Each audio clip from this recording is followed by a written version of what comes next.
de febrero del año 2025. Está con nosotros el diputado Timoteo Zambrano a la Asamblea Nacional y también presidente de la Comisión Permanente de Política Exterior. Timoteo. Y secretario general de Cambiemos, Movimiento Ciudadano. Bueno, secretario general del Movimiento Cambiemos, que a ellos les gusta que le digan todos los créditos. De Cambiemos, pero tiene una trecha y una corrida bastante larga en materia política, porque tú empezaste con Acción Democrática, sí, después sí. Un Nuevo Tiempo, Prociudadanos, Coordinadora Democrática. Nuevos proyectos, futuro. Eso es importante, la edad no importa, pero la experiencia sí es importante. Así es, sobre todo en estos momentos cuando hay tantos cambios que deben acometerse para el bien de la sociedad. Arranqué diciendo 18 de febrero y hace 42 años te pudiera decir que comenzó un descalabro económico como consecuencia del Viernes Negro, la devaluación que sufrió el Bolívar. Y esto te lo introduzco Luis Herrera Búfalo. Luis Herrera Campins. Y el Búfalo. Exactamente. Y esto te lo introduzco en el marco de la reforma constitucional porque está planteada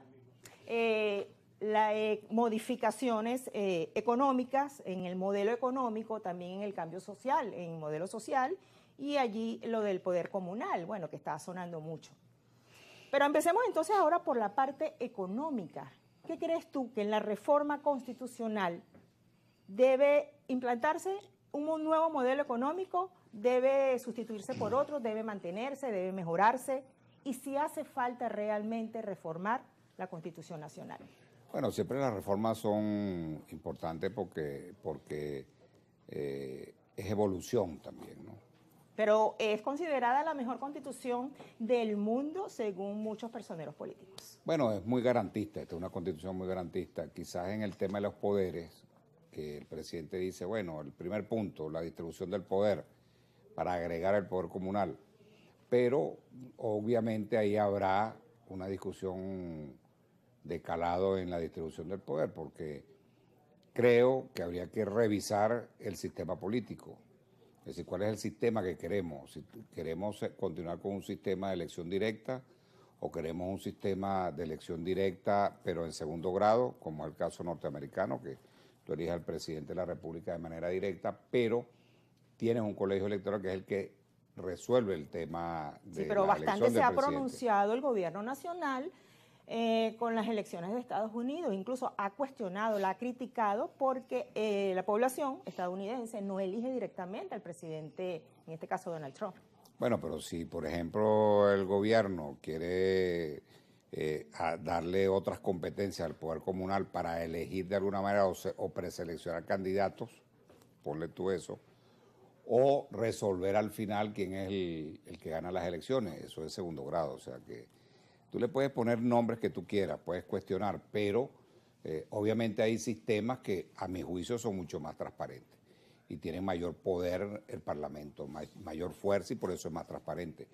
Tienes, por ejemplo, el sistema francés, que es un sistema de elección directa del presidente, pero el primer ministro es por segundo grado, se resuelve en la Cámara Parlamentaria de acuerdo a los resultados electorales.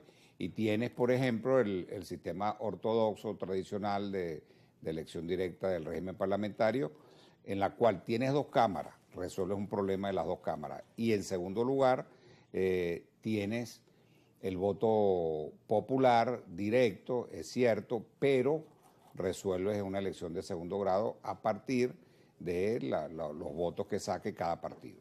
De tal manera que ese es digamos, el segundo grado más ortodoxo que hay, que es el régimen parlamentario. De tal manera que ahí resuelves también un problema que está planteado en Venezuela, que es la reelección indefinida. No hay una reelección indefinida como tal, sino la reelección va a depender de los votos que tengas en el Parlamento. Entonces, o puede tener mociones de confianza que continúe el gobierno, o puede decaer el gobierno en un momento determinado. Es decir, de tal manera que si hay una crisis política, se puede zanjar con nuevas elecciones o con un nuevo primer ministro. De tal manera que a lo mejor el gobierno va a buscar una manera de representación quizás más directa, puede ser, que la que tenemos hoy en día. Entonces, con una base poblacional, con una base organizativa como las comunas, y a lo mejor por ahí ellos van a buscar quizás un mecanismo. Pero ahí habrá ese debate. En el plano económico, Yesenia, bueno, una cosa es lo que dice la revolución en su concepción de económica en el gobierno, y otra cosa es lo que se aplica. Yo creo que Venezuela está en un régimen económico muy liberal, yo diría en un neoliberalismo más ortodoxo, ¿no? ¿Hay economía de mercado? Yo creo que sí, yo creo que hay una economía de mercado, claro, con un sistema financiero bastante seco, donde quizás no desarrolla plenamente. Por ejemplo, el tema del crédito es complicado porque hay un control de la inflación por la vía de secar el sistema. Pero a todas luces, este es un sistema económico en la práctica bastante neoliberal. Sí, pero a la gente lo que le interesa es lo económico, más no lo político. Y tenemos demasiado tiempo donde las redes sociales, los medios de comunicación tienen como palestra la política y la gente no come con política. Bueno, lo que pasa es que creo lo siguiente, ¿no? Si tú planteas una reforma constitucional, que es una reforma que será de largo plazo, no es de corto plazo, Yesenia, eso no creo que se haya resuelto este año, eso puede ser... El presidente dijo 90 días. Bueno, para presentar un proyecto, lo que pasa es que eso ya es un control parlamentario, eso tiene que ir al Parlamento, y el Parlamento debatirá o no, pero lo aprobará al día siguiente, eso también es posible. Pero aún así a 90 días, salvo que ellos se encierren en un despacho y hagan un modelo de constitución con la reforma. Yo creo que incluso si ellos, como dice el presidente, que va a voltear la constitución como una media, ahí se va a llevar en voltear, se va a llevar los principios. Entonces ya no aguanta una reforma. Tendría que pensar el gobierno en más bien una constituyente, porque no creo que dé voltear la constitución para una reforma. O sea, voltear la constitución significa como prácticamente hacer una nueva. Claro, bueno, puede mantener como te decía, todo lo garantista que es la constitución, pero puede voltear otras cosas, puede reformar o intentar reformar otras cosas que no caben por la misma constitución, que dice claramente que los principios no serán sujetos nunca a reforma. Y si tú vas a voltear la distribución del poder, ahí estás tocando un principio importante de la Constitución, que justamente es la distribución del poder. Y luego, en la segunda propuesta que él habla básicamente de principios, entonces está colando otros principios, entonces es otra cosa. Y en el sistema económico, no sé, en definitiva hay que leer los artículos. Sí, hay que tener en mano el proyecto. Él presentó el proyecto con más de 80 artículos, bueno, tenemos que leerlo, que no lo conocemos. ¿Y no te parece eso inconveniente?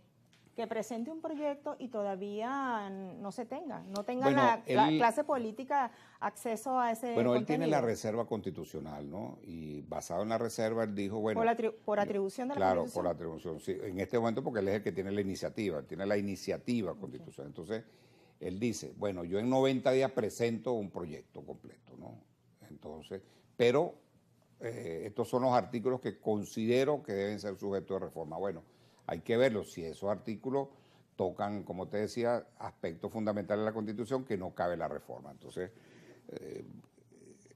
habría que ver eso. Yo veo, estando ahí, oyéndolo al frente, es más, te quiero hacer una infidencia. En ese momento comentamos varios, bueno, creo que lo que va a presentar hoy es una propuesta constituyente, por el discurso, te quiero decir por el discurso, pero, bueno, no lo presentó como tal, pero lo dejó entrever a mi juicio. Es una percepción que yo tengo, puedo estar equivocado. Sí. Ahora, obviamente, Yesenia, yo veo que ese proceso de reforma tiene que involucrar a todos los ciudadanos, tiene que involucrar a todos los sectores, a todos los factores de la vida nacional. ¿Basado en qué? Basado en la necesidad que tiene que ser una reforma de todo el país que nos permita lograr una mayoría social que después le dé aprobación en el referéndum aprobatorio que tiene que ser sometido. Vamos a hacer una pausa, Timoteo, y regresamos enseguida aquí en Gigosis.